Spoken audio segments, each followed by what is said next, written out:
But first, when Liberal national governments do or even contemplate doing things that the Greens support, well, you know they're making a big mistake, because it's not the purpose of centre-right governments to be a pale echo of the left. But this seems to have become a bit of a habit with the Berejiklian government in New South Wales.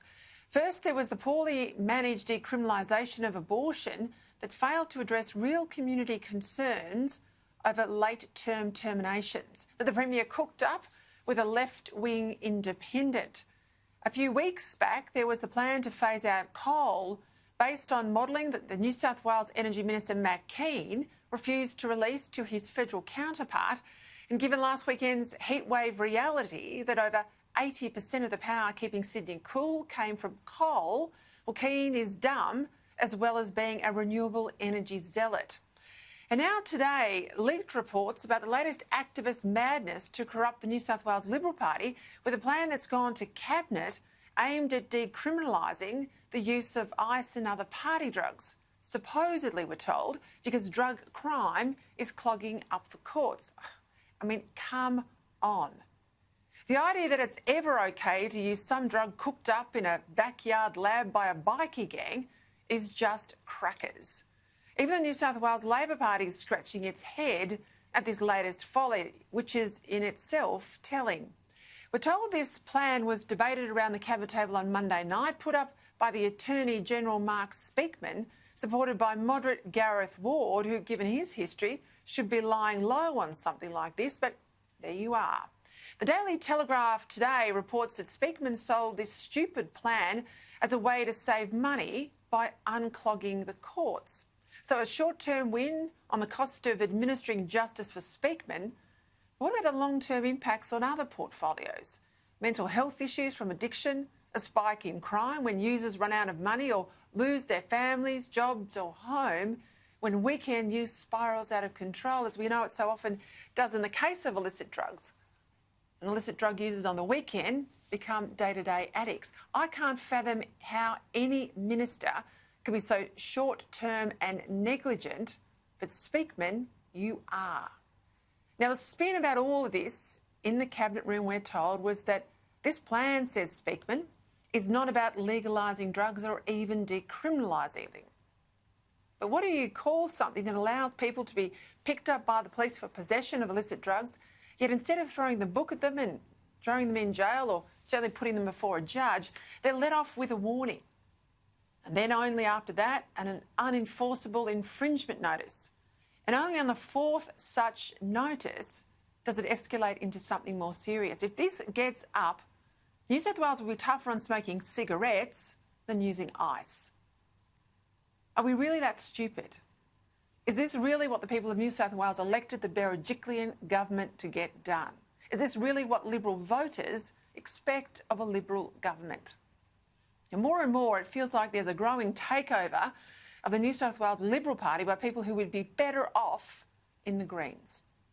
Not even Labor's Christina Keneally was dumb enough to back this idea, urging the Berejiklian government to slow down and consult with experts before embarking on Speakman's plan. She says she's highly concerned.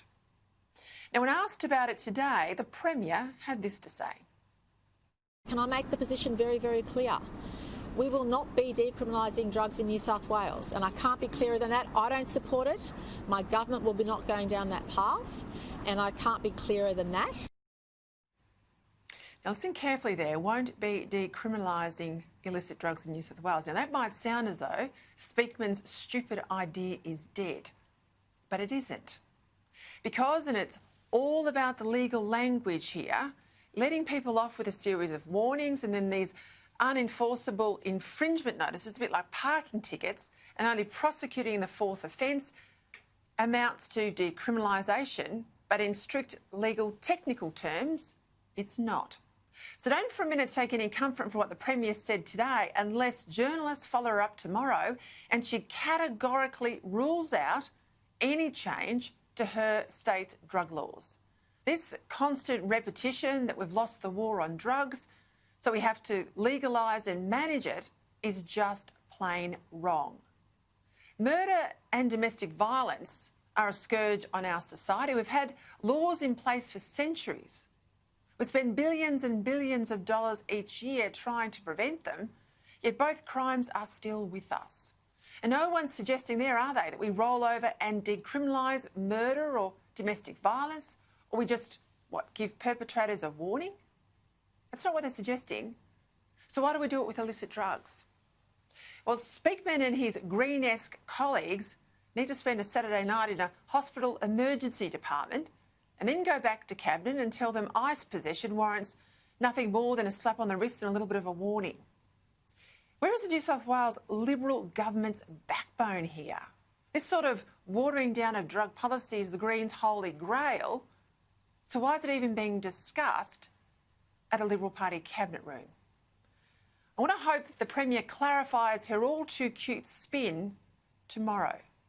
I mean, is there a move to lessen the penalties for illegal drug possession in New South Wales being considered by her government or not? Forget the words decriminalisation. Is she wanting to water down drug policy in New South Wales or not? Because supporters of the centre-right, they expect a government to stand up for their values and not to insult their intelligence with a policy they say that isn't decriminalisation but patently is. Now, any government, especially a Liberal government, that doesn't understand this doesn't deserve to stay in office. If this is new Liberal Party policy, then for the first time in my life, I've never said this before, but the first time in my life, if this is what the Liberal Party stands for, I cannot vote Liberal. Because to me, the issue of decriminalising illicit drugs is a fault line. It's a Conservative fault line. I'm sorry, Gladys Berejiklian, but enough is enough.